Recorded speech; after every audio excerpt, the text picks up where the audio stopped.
Olá, meus irmãos, a paz do Senhor, sejam mais uma vez bem-vindos ao nosso canal. Aqui, Raimundo Alves, evangelista da obra do Senhor em Araguaína, Tocantins. Estamos hoje para mais um vídeo, mais uma aula da Escola Bíblica Dominical, desse projeto Apoio à EBD, que visa ajudar todos os irmãos que estão aí envolvidos na nossa querida EBD. Eu sempre peço aqui no início, se inscreva no canal se você ainda não é inscrito, dê o like no vídeo e compartilha. Quando você compartilha, você está ajudando os irmãos a ter contato com o nosso canal e está também ajudando o nosso canal a crescer e a melhorar.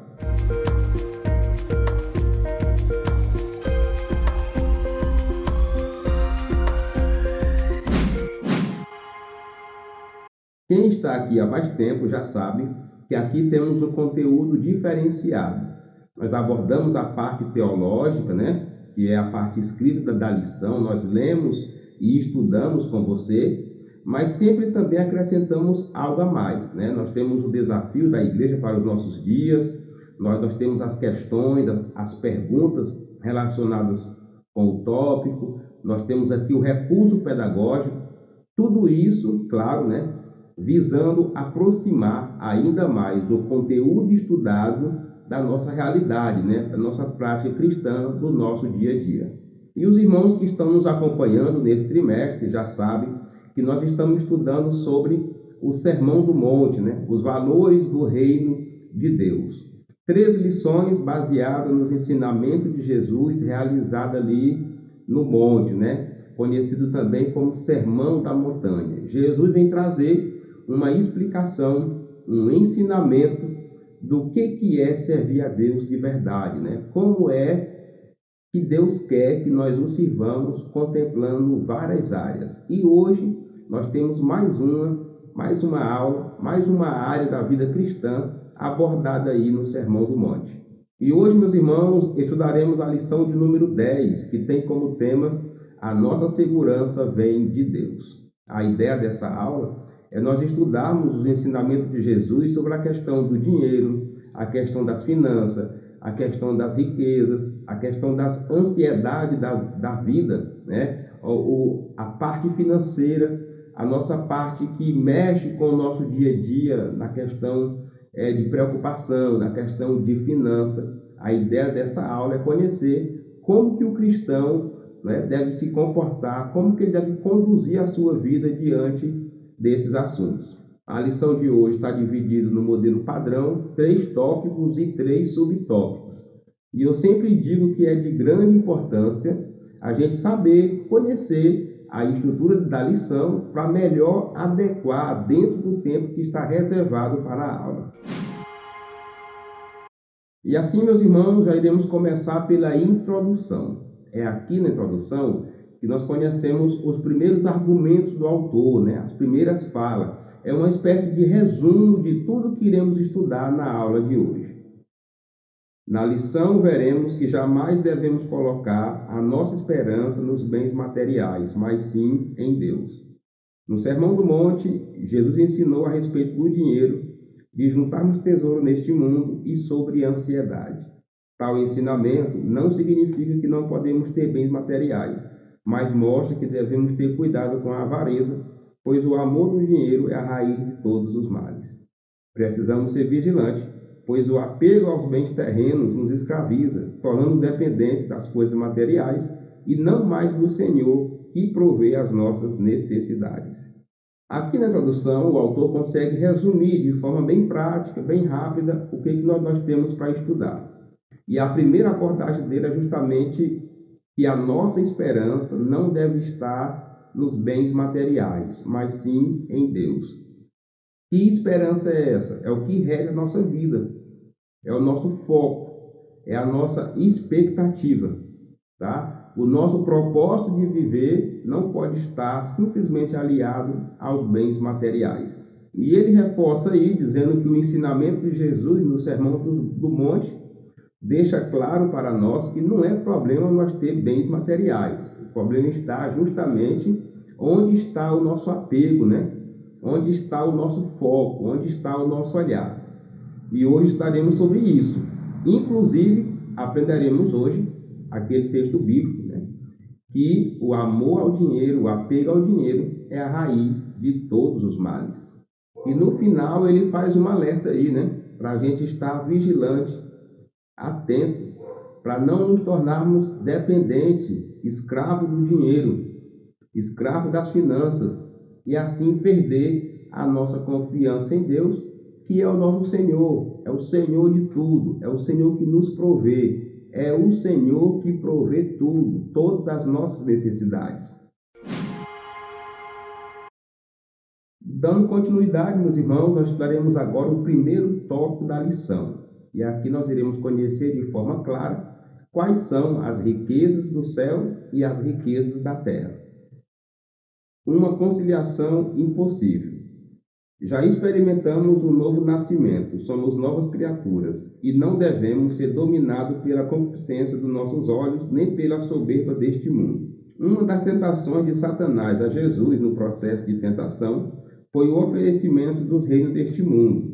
Jesus rejeitou a proposta, pois seu coração não estava nas coisas deste mundo. O crente precisa estar ciente de que não é possível agradar a Deus e aos homens, ao dinheiro e à cobiça. Se nossos corações não estiverem purificados pelo sangue do Cordeiro, andaremos em direção opostas a Deus e passaremos a servir ao dinheiro. O autor inicia esse subtópico fazendo uma explicação bem simples, porém muito importante. Nós, crentes, já participamos do novo nascimento. Agora nós somos uma nova criatura. Não cabe mais a nós viver escravizado, pela concupiscência da carne e pela soberba da vida, que são dois tipos de pecado que nos leva a errar dentro do assunto que nós estamos estudando hoje. Então nós não podemos mais regredir. Nós temos agora uma nova posição espiritual de filho de Deus, nascido de novo, e agora realmente uma nova vida, um novo procedimento. E o autor fala que foi justamente nessa área que Jesus foi tentado. Satanás tentou Jesus ali no deserto e ofereceu para ele os reinos deste mundo. Só que Jesus venceu, porque o seu foco, o seu coração, a sua esperança não estava em bens materiais. Ele tinha uma missão aqui na terra. Ele tinha um propósito, a sua vinda aqui como ser humano tinha um propósito e ele permaneceu firme. E ele encerra o subtópico falando que o crente tem que estar ciente que ele não é duplo, tá? O crente não tem uma crença dupla, uma adoração dupla, uma dedicação dupla. Ela é única. Ou serve a Deus ou serve a Mamon, as riquezas e as cobiças. E, infelizmente, muita gente hoje tem dificuldade de entender isso. Diz que está servindo a Deus, mas, na verdade, as suas atitudes, as suas ações mostram que ele está escravizado pelo dinheiro. Tesouros da terra e tesouros do céu. Jesus não aprovou a posição dos escribas e fariseus em relação ao dinheiro. Eles davam ênfase aos bens materiais e viu as riquezas como uma amostra da aprovação divina. O mestre mostrou que os bens materiais não são um sinal de que Deus está aprovando nossas atitudes e conduta, pois eles são transitórios e podem ser destruídos. Muitos já perderam as suas economias devido a uma quebra da bolsa ou por meio de golpes. Segundo Jesus, o crente deve ajuntar tesouros no céu. Ele estava dizendo que os nossos esforços devem ser em prol do reino de Deus e da sua justiça, por ninguém levar nada deste mundo. Nesse subtópico, o autor inicia falando de uma desaprovação de Jesus. Jesus desaprovou a atitude dos escribas e também dos fariseus. E qual era a atitude errada deles, olhando nesse assunto de hoje? Eles acreditavam que estar bem financeiramente era um dos sinais que Deus estava aprovando a crença deles, que Deus estava aprovando o estilo de vida deles. E conhecendo todo o Novo Testamento, e principalmente os Evangelhos, nós vemos que as atitudes dos escribas e dos fariseus foram muito criticadas e condenadas e rejeitadas por Jesus. E Jesus ensinou, deixou bem claro que essa visão está errada, Bens materiais, riqueza, luxo na vida de alguém não é sinal que Deus está abençoando e nem é sinal que Deus está aprovando a sua conduta. Bens materiais não devem ser critério de nível de crença, até porque são transitórios, né? Quantas pessoas, mulheres, homens de Deus, não perderam seus bens, suas riquezas, devido a ter sofrido um golpe, né? Uma sociedade errada, ter feito um investimento errado. Então, essa questão financeira, ela não é critério para aprovar ou desaprovar Deus na vida de alguém. Segundo Jesus, o crente deve juntar tesouro nos céus. Mas lá é um banco? Lá é uma caverna? O céu é o quê para poder estar juntando dinheiro lá? Na verdade, isso não é de forma literal, né? Não é que nós vamos juntar dinheiro lá. O que Jesus queria dizer é que os nossos esforços, a nossa vida, a nossa dedicação, até mesmo nossas finanças, tem que ser em prol do reino de Deus. Até porque a igreja passará pelo tribunal de Cristo, que é o momento da recompensa por tudo que nós fizemos e investimos no reino de Deus. Então, de certa forma, espiritualmente e simbolicamente, o céu é um tipo de banco, onde nós estamos depositando mediante o nosso trabalhar, a nossa obra. Porém, meus irmãos, lá no céu não se corrompe, o ladrão não rouba, a ferrugem, né, não consome. Por quê? Porque lá é o céu, não é? E quando nós chegarmos lá no tribunal de Cristo, aí sim, seremos recompensados mediante tudo que fizemos ao reino de Deus aqui na terra. O que o cristão precisa saber sobre os bens materiais? Jesus não estava condenando a adquirir bens materiais, pois muitos homens de Deus possuíam riqueza, como, por exemplo, Abraão, Isaac, Jacó e Salomão.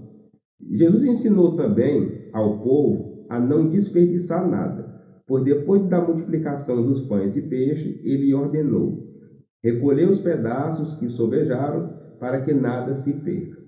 Em relação aos bens materiais, o cristão não pode ser avarento ou acumulador egoísta.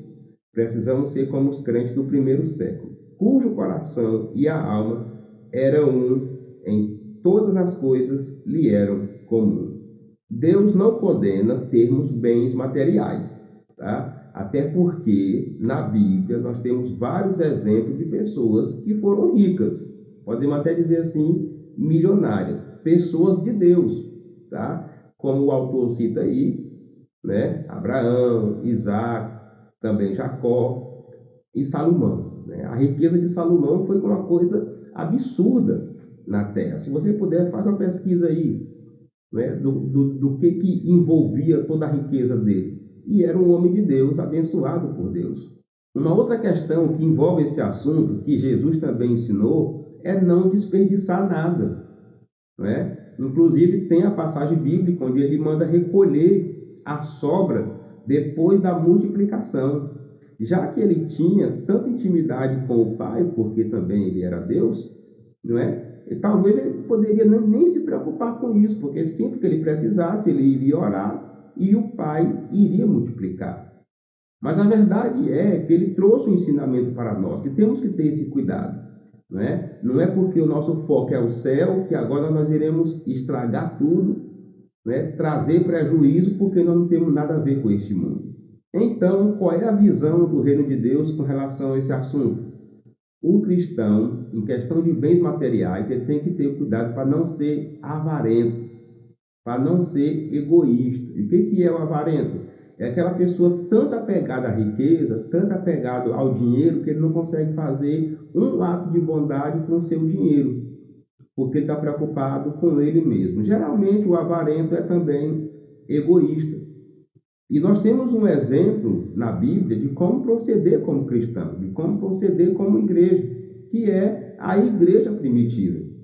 Você pode dar uma lida, uma pesquisada em Atos, no capítulo 2, que você vai ver que eles tinham tudo em comum. Eles dividiam os seus bens, eles dividiam os seus alimentos. A igreja primitiva, meus irmãos, o principal papel dela para evangelizar, principalmente ali no início, foi as boas obras, as ações de misericórdia, as ações sociais.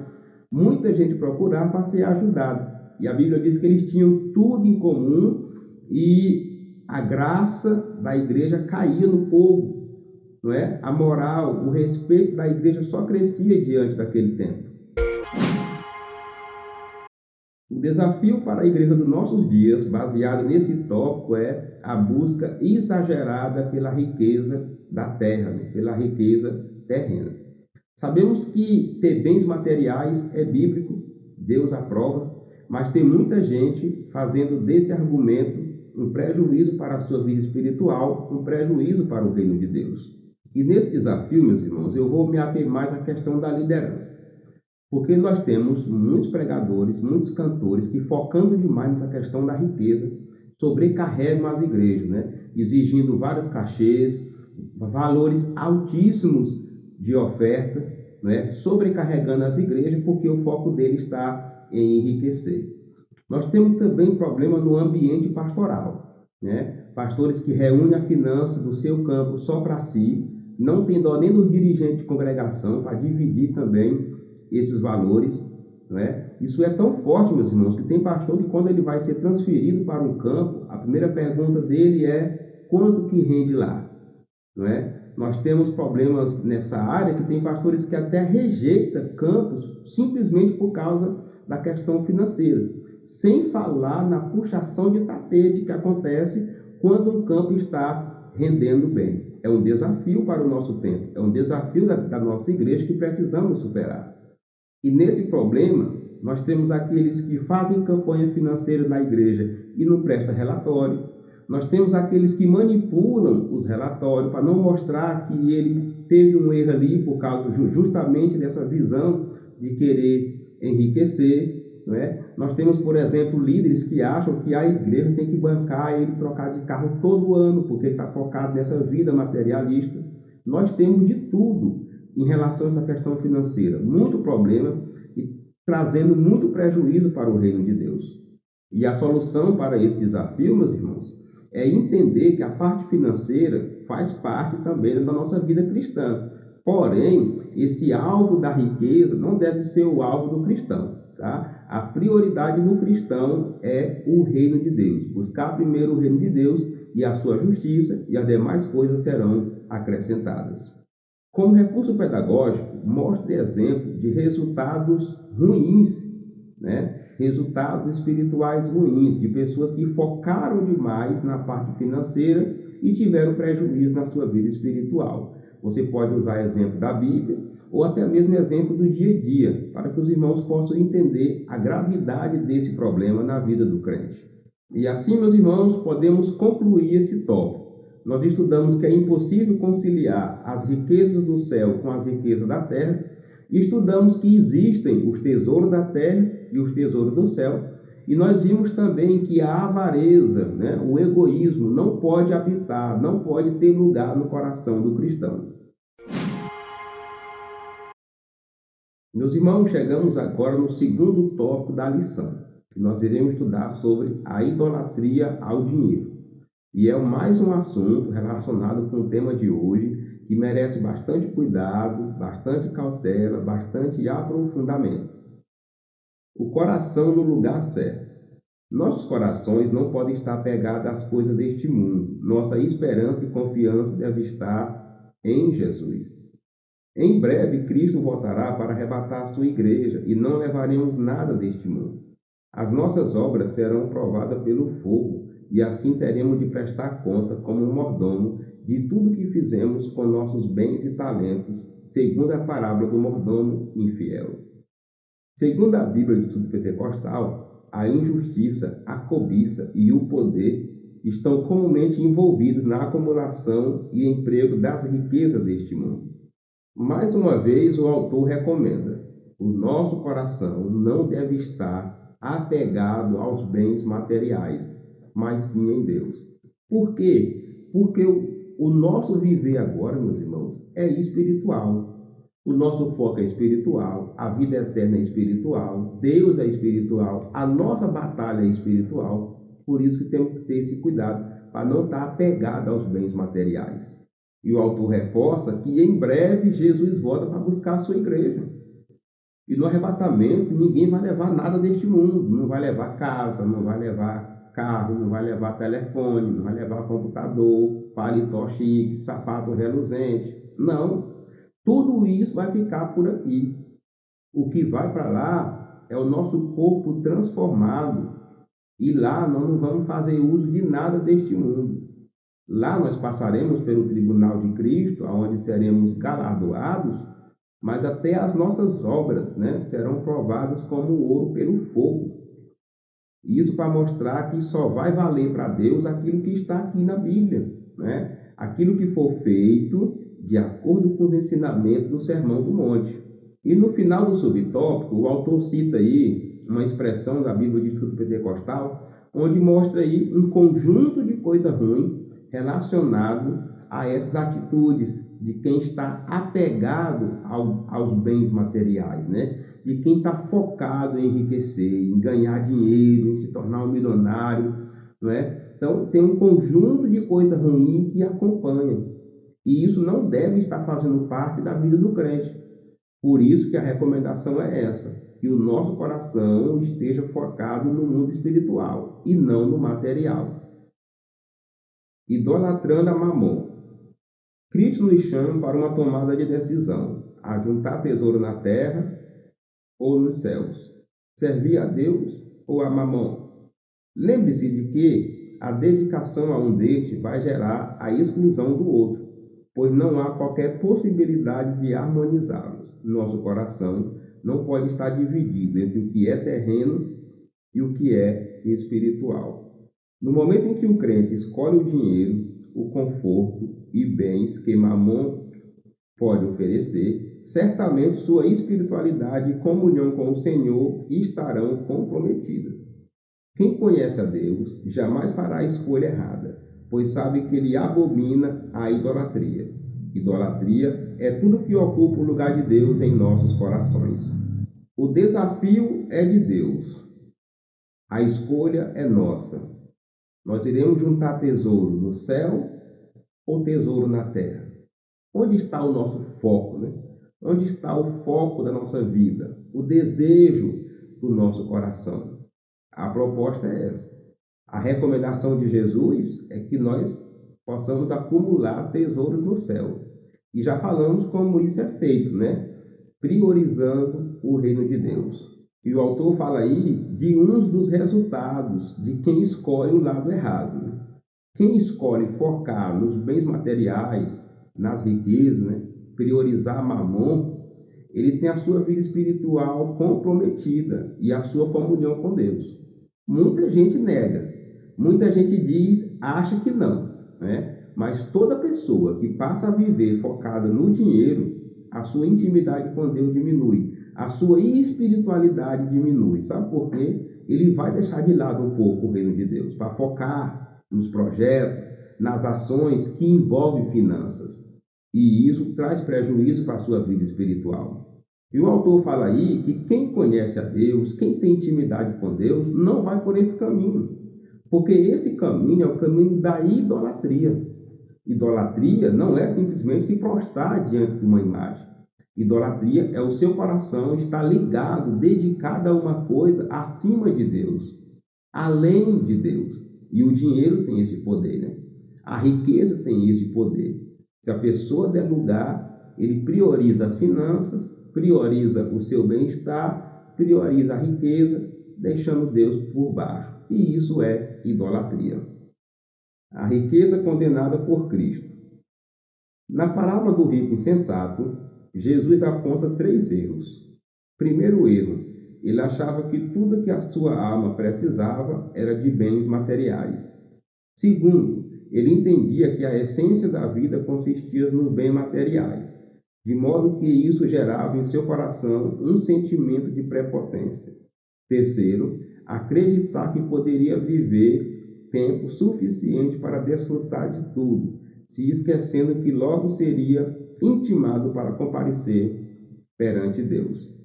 Jesus condena tanto o egoísmo, advinho das riquezas, quanto também a confiança nela.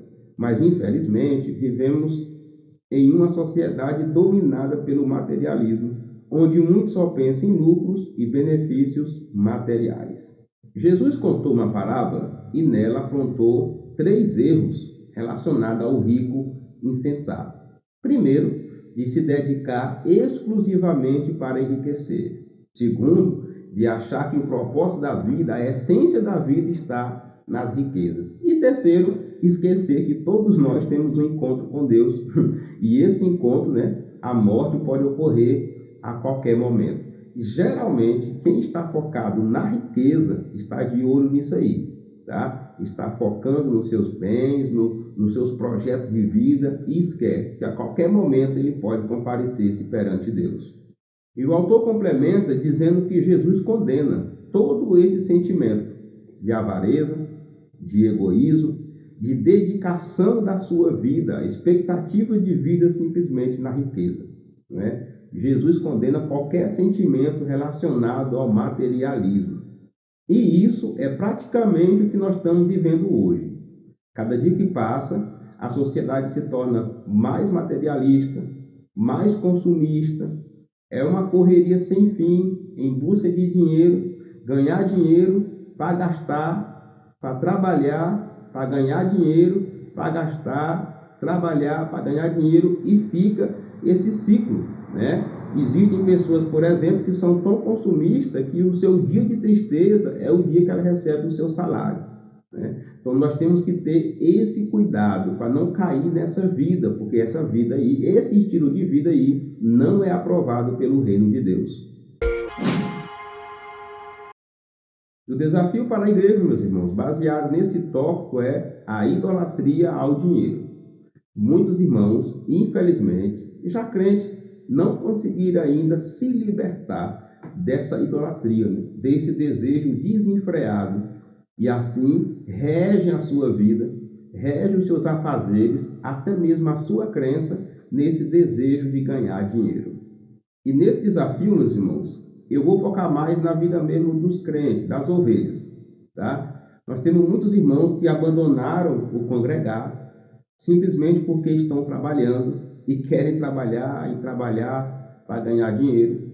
Nós temos irmãos que vivem fazendo trambique, negócios aí, fazendo rolos para ganhar dinheiro, para poder se dar bem, enganando um e o outro.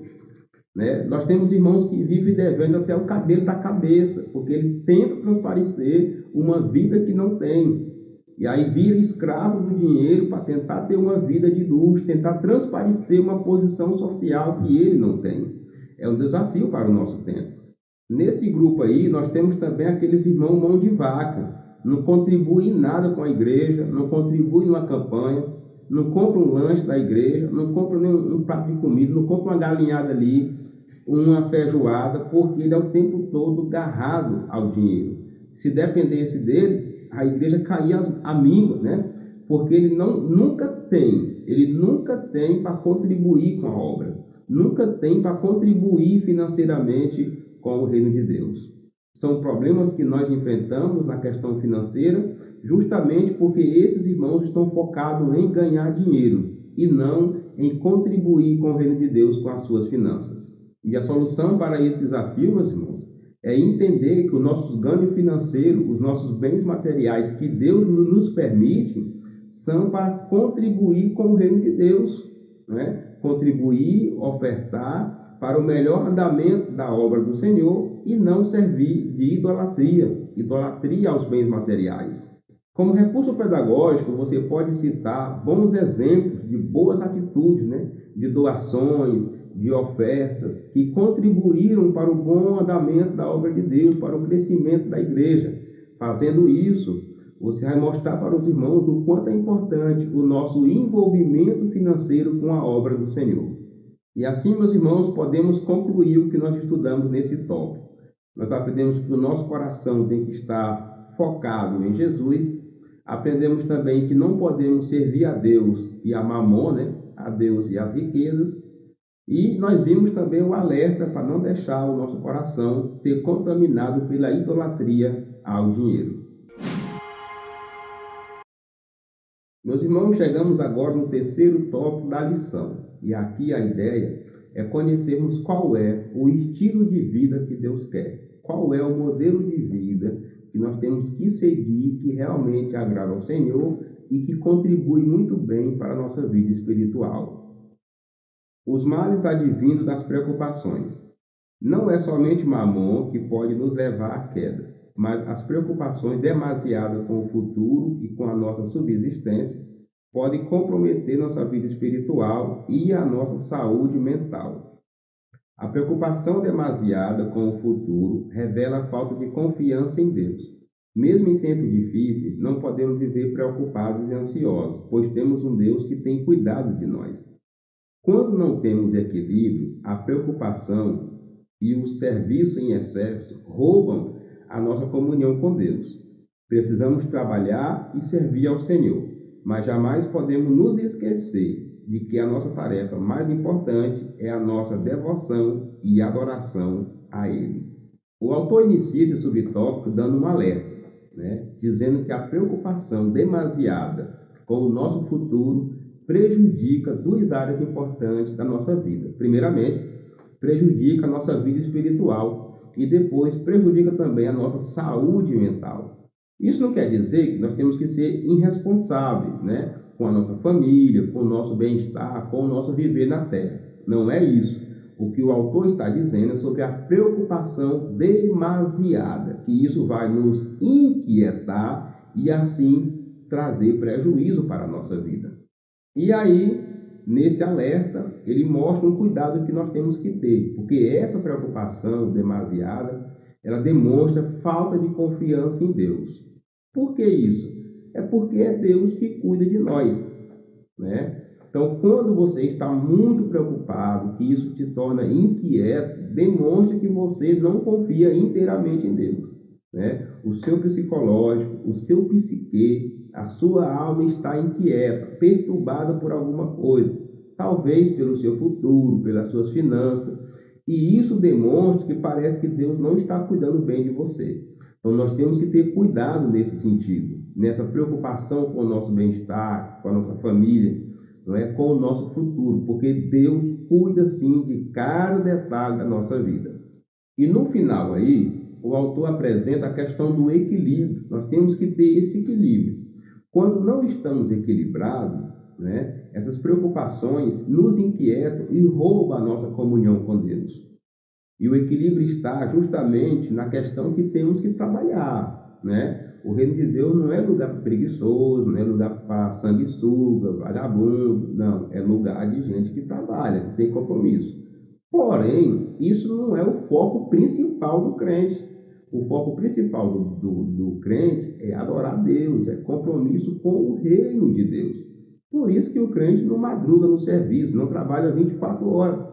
Porque ele sabe que o foco principal da sua vida, a prioridade da sua vida é o reino de Deus. E isso não vai trazer para ele uma vida irresponsável, não. Mas ele sabe que diante de tudo, Deus vai cuidar de todos os detalhes. Vivendo sem inquietação. O materialismo afastou o homem de sua quietude, da simplicidade, do contato com a natureza, da qual poderia extrair grandes lições para a sua vida. Para mostrar que não devemos estar inquietos, Jesus usou como referência as aves. Só podemos viver sem inquietação quando tomamos consciência de que somos filhos de Deus e que seu cuidado é especial para conosco. Os que vivem com maus pressentimentos, em aflição, angústia, preocupam-se indevidamente pelo que vai acontecer no dia seguinte. Estão ignorando as promessas divinas. Que venhamos a lançar toda a nossa ansiedade sobre Deus, pois Ele é quem cuida de nós. Nesse subtópico, o autor inicia mostrando um dos resultados do materialismo. O materialismo tirou o homem do campo, tirou o homem do contato com a natureza, tirou o homem da sua quietude, e trouxe para essa vida corrida, trouxe para essa vida agoniada, principalmente essa vida na cidade, onde cria-se despesa, tem que trabalhar para poder manter essas despesas. E para falar sobre o cuidado de Deus, Jesus usou como exemplo as aves, não plantam, não colhem, não tem carteira de trabalho, não tem patrão, não tem empregado, mas Deus cuida de tudo. E o autor fala aí que nós só iremos entender isso e ter uma vida quieta, tranquila, quando compreendermos que nós somos filhos de Deus realmente e que é Deus que cuida de nós. Jesus até fala, Se nós, como seres humanos, cuidamos bem dos nossos filhos, e Deus, que é espiritual, não vai cuidar bem de nós? Então, tendo consciência nisso, nos dá mais tranquilidade, nos dá mais uma quietude. E é isso que o reino de Deus quer. Que não vivamos desesperados com o que vai acontecer amanhã, depois da manhã, seja qual for o dia. Quem vive com esse pensamento, meus irmãos, sofre antecipado e sofre dobrado. E ele finaliza com um dos textos mais bonitos da Bíblia, lançando sobre ele toda a nossa ansiedade, porque ele tem cuidado de nós. Meus irmãos, este é o principal conselho bíblico para esta situação, para esse estudo de hoje. Devemos lançar para Deus toda a nossa ansiedade. E como é que a gente faz isso? Orando, confiando, colocando em Deus a posição que Ele é, Senhor da nossa vida. Então, nós não devemos ficar preocupados com o amanhã, porque se Deus está cuidando de nós, tudo que Ele permitir vai contribuir para o nosso bem. Então, não precisa desespero, não precisa inquietude, não precisa angústia sobre o que está por vir, porque Deus, Ele recebe toda a nossa ansiedade para que assim Ele possa cuidar de nós. Vivendo sossegados em Deus. Não vive inquieto, preocupado, gastando suas energias naquilo que pode prejudicar a sua saúde. Devemos viver confiando no Todo-Poderoso, pois não podemos modificar ou acrescentar nada com as nossas preocupações. Jesus nos ensina que Deus cuida das árvores e dos lírios do campo. As lindas flores são transitórias, efêmeras, logo se tornam inexistentes. Mas se o cuidado divino está direcionado para essas pequenas coisas, não cuidará Ele dos seus filhos? Para viver a quietude, o crente precisa buscar o reino de Deus e sua justiça. Neste tempo marcado pelo imediatismo e ansiedade, precisamos valorizar mais a quietude, a calma que vem de Deus. Nele encontramos descanso. O autor inicia aqui trazendo uma dica para a gente não viver inquieto, não viver angustiado, não compensa. Sabe por quê? Porque isso não vai mudar nada no futuro. Estarmos inquietos, estarmos inseguros, não vai mudar em nada. É igual quando você está assistindo uma partida de futebol. Ou você gritando ou não, você assistindo pela televisão, não vai mudar em nada o que está acontecendo do outro lado da tela. Não é? Quando você está assistindo um filme, você pode gritar, você pode espernear, fazer o que quiser. O que está lá do outro lado vai acontecer. Assim é a nossa vida. Se preocupar, ter essa ansiedade exagerada, não vai mudar em nada o futuro. Até porque somos cuidados por Deus. E se esse Deus cuida dos pássaros, cuida do campo, cuida das flores, que são coisas tão simples no nosso dia a dia, será que Ele não cuidaria de nós? Será que Deus não cuida realmente de nós? Cuida, meus irmãos. E Jesus falou justamente sobre isso, mostrando que o cuidado de Deus conosco é até mesmo diferente do que com essas coisas mais simples. E ele finaliza dizendo que o reino de Deus é diferente do reino do mundo. No reino de Deus nós devemos buscar a calmaria, buscar a quietude, não viver desesperado, na correria, não viver ansioso, não é? Aquela ansiedade desnecessária. Não precisamos partir por esse lado, não é? O mundo é diferente. No mundo é uma correria, é um imediatismo. E a sociedade, a humanidade tem pagado um preço alto, devido ao problema de ansiedade e até mesmo depressão, por causa de toda essa correria que o materialismo tem trazido. Mas o foco da Bíblia, o foco do reino de Deus, é procurarmos a cada dia ter uma vida de calma, de quietude, descansando em Deus. E baseado nesse tópico, meus irmãos, eu quero apresentar aqui uma questão para a nossa meditação. Como conciliar a nossa necessidade financeira sem se apegar ao dinheiro, sem cair no pecado da avareza? Nós aprendemos aqui que o apego ao dinheiro é mal para a vida cristã. Mas e aí? Como conciliar o nosso papel social como cidadão, como pai de família, como mãe de família? Como é que se organiza isso? Como é que eu cuido da minha casa, da minha família? Como é que eu dou um conforto para a minha casa sem cair no pecado da avareza, do amor ao dinheiro? Primeiramente, precisamos entender a questão das nossas necessidades. Meus irmãos, Deus não aprova uma vida irresponsável, tá?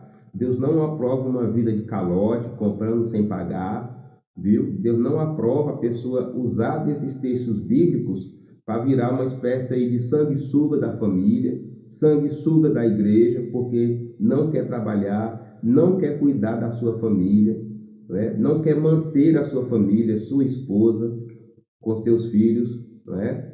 Deus não aprova que você submeta a sua família para passar fome. Deus não aprova, meus irmãos, que você submeta a sua família a constrangimento para agradar A ou B. Não é? Principalmente o homem, que na nossa cultura aqui tem esse dever de manter a família, Deus aprova isso. Tá? Essa responsabilidade do homem, ou que seja da mulher também, manter a família e assim ter uma boa vida no reino de Deus. E uma outra coisa que Deus aprova, meus irmãos, relacionada a isso, é o trabalho. Inclusive, há recomendações bíblicas, texto bíblico dizendo para a gente não ser pesado aos nossos irmãos. O apóstolo Paulo, por exemplo, fabricava tendas para que o seu ministério não fosse tão pesado financeiramente às igrejas, não é? Então, o trabalho é digno. A Bíblia fala também que o trabalhador é digno do seu salário, né? Então, nós temos que ter o nosso papel como cidadão, como trabalhador, para assim manter a nossa família e cumprir com as nossas necessidades, tá? Não é bonito, não tem base bíblica aquele crente que vive dando calote em nome do reino de Deus. Mas aí onde que está o problema? O problema está quando nós pegamos essa questão da necessidade para transformar isso como propósito, como foco principal da nossa vida. Aí sim temos problemas.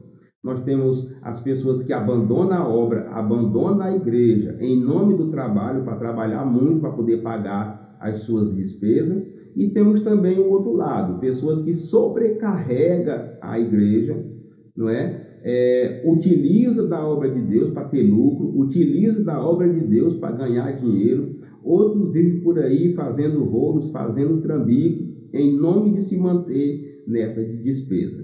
Aí, meus irmãos, isso aí Deus não aprova, tá? Porque isso aí é apego ao dinheiro, isso aí é idolatria ao dinheiro. Então, como conciliar? É se preocupar apenas em manter a sua família, não é? Em honrar com os seus negócios, mas acreditando sempre que em qualquer situação tudo depende de Deus. É Deus que cuida, é Deus que provê, é Deus até que nos concede a saúde para que assim possamos conduzir a nossa casa, a nossa família dentro dos princípios de cidadão brasileiro e também dentro dos princípios bíblicos. Como recurso pedagógico, mostre exemplo de vidas tranquilas, vidas quietas, mesmo em situação de condição financeira baixa, viu? Com isso, você vai conseguir mostrar para os irmãos que a alegria, a felicidade de uma vida não consiste apenas em bens materiais. E assim, meus irmãos, podemos concluir o que nós estudamos nesse tópico. Nós vimos aqui que as preocupações causam males, tanto na vida espiritual como também nossa saúde mental. Nós estudamos que as riquezas, elas prejudicam a questão da quietude da nossa vida. E nós vimos também que só focando em Deus, teremos uma vida que realmente o agrade, uma vida de acordo com o seu reino. Meus irmãos, chegamos agora na conclusão da nossa aula. E a ideia aqui é a gente fechar o assunto, né? Resumir aí com os últimos argumentos para compreender melhor o que nós estudamos hoje. Os filhos de Deus devem estar cientes de que toda boa dádiva e todo dom perfeito vem do alto, descendo do Pai. Somos abençoados pelo Senhor com os nossos bens, mas os nossos corações não estão nas riquezas deste mundo. Não amemos o dinheiro e usemos todos os nossos recursos para a expansão do reino de Deus. Toda coisa boa, toda boa dádiva, todo dom perfeito vem de Deus. É Ele que nos abençoa, meus irmãos. Viu? Colocando Deus, dando liberdade para Ele na nossa vida, Ele vai nos conceder as coisas que nós precisamos, até alguma coisa que possamos merecer, mediante a sua visão, dentro do seu tempo, dentro do momento que Ele acha que nós precisamos, que nós merecemos. Nós recebemos essas bênçãos, nós somos abençoados por Deus, mas não é por esse motivo que o nosso coração, o nosso foco vai estar simplesmente nos bens materiais, como fazem algumas igrejas por aí, né? Que ainda hoje nós temos aí os representantes dos escribas e fariseus do tempo de Jesus, que acham que a riqueza é sinal de presença de Deus, né? Que acham que o grande número de bens materiais é sinal que Deus está abençoando. E esse não é o único critério que vai mostrar se alguém está crente, não está, se Deus está com ele ou não está. E assim ele conclui dizendo que não devemos amar o dinheiro, né? Tratar o dinheiro como Deus, como um Senhor da nossa vida. Mas pelo contrário, utilizar os nossos recursos para o crescimento do reino de Deus. E esse crescimento do reino de Deus, meus irmãos, envolve eu cuidar da minha família, eu cuidar do próximo e investir na minha igreja local, né? Investir na igreja de forma geral. E esse investimento é matéria mesmo, é dinheiro, é oferta, é mão de obra, né? Tudo isso está envolvido na mordomia do crente, no que nós dizemos sobre a parte financeira. Como eu administro as minhas rendas, como que eu administro as minhas finanças. E assim, meus irmãos, podemos extrair a lição desta lição. Nós somos a igreja, representante do reino de Deus aqui na terra, mas também somos seres humanos. E como seres humanos, temos nossas despesas humanas, né, de sobrevivência aqui na terra. Porém, o cristão, o alvo dele não é a terra, é a Nova Jerusalém, é o céu. E por isso, ele até trabalha, ele até pega dinheiro, mas o seu foco não está nos bens materiais. A sua confiança, a sua segurança está em Deus, o Todo-Poderoso. Esse Deus que cuida dos pássaros, que cuida das plantas, que também cuida de nós. E assim, meus irmãos, chegamos no final de mais uma aula e eu quero agradecer a sua companhia. Muito obrigado pela sua vinda até aqui, tá? Obrigado por mais uma aula conosco, obrigado por estar nesse trimestre estudando juntamente conosco. Eu sempre gosto de pedir também aqui no final da nossa aula para você se inscrever, se você não é inscrito, tá? Dê o like e também compartilhar o nosso material, tá? Quando você compartilha, você está avisando aos irmãos, né, que tem esse canal aqui para ajudar eles a aprender a lição e também ajudar a ministrar a aula, né? A aula da Escola Bíblica Dominical. Meus irmãos, estamos também nas redes sociais, tá? Estamos no Facebook, onde fazemos postagem, estamos também no Instagram, também postamos ali, né, algumas meditações, questões em relação à lição, e tem também o nosso WhatsApp, caso você precise da gente para ministrar uma aula na sua igreja ou até mesmo um seminário de Escola Bíblica Dominical. O certo é que eu fico feliz por você ter vindo até aqui, e se você for ministrar essa aula, o meu desejo é que dê tudo certo, tá? Ore, medite, busque a direção de Deus que vai dar certo. E assim, meus irmãos, se Deus nos permitir, até a próxima aula, até a próxima lição.